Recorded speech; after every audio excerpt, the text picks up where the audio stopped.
I've been delivering packages for 5 years.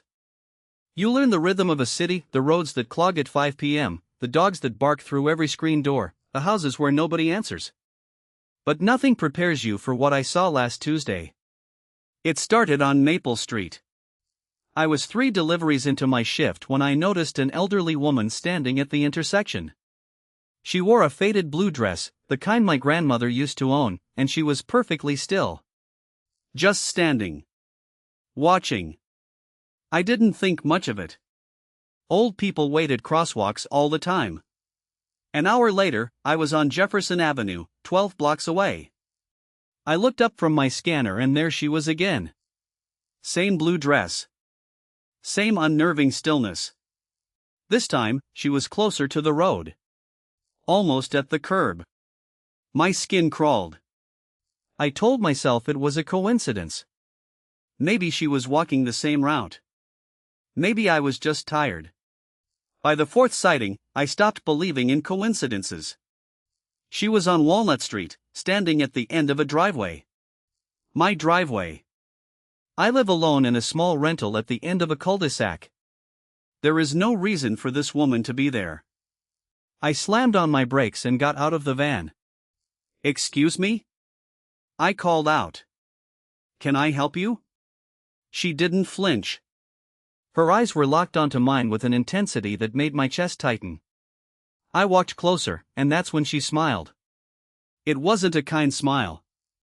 It was the smile of someone who had been waiting a very, very long time. "You finally stopped," she said. Her voice was dry, like leaves scraping against concrete. "Do I know you?" "No," she said. "But I know you. I've been watching you since you were born. Every morning, I stand where you'll look.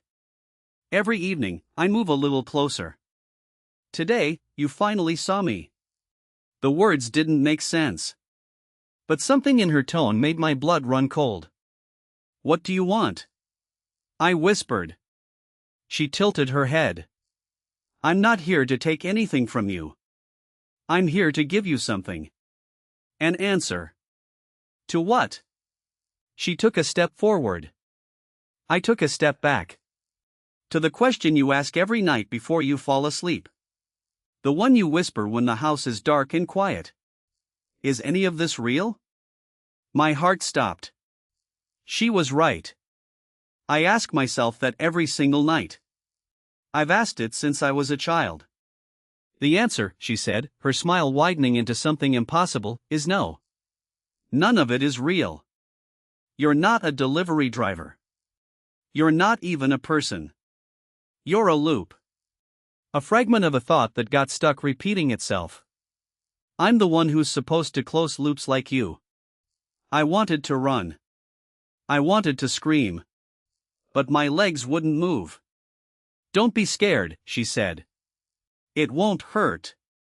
You'll just stop.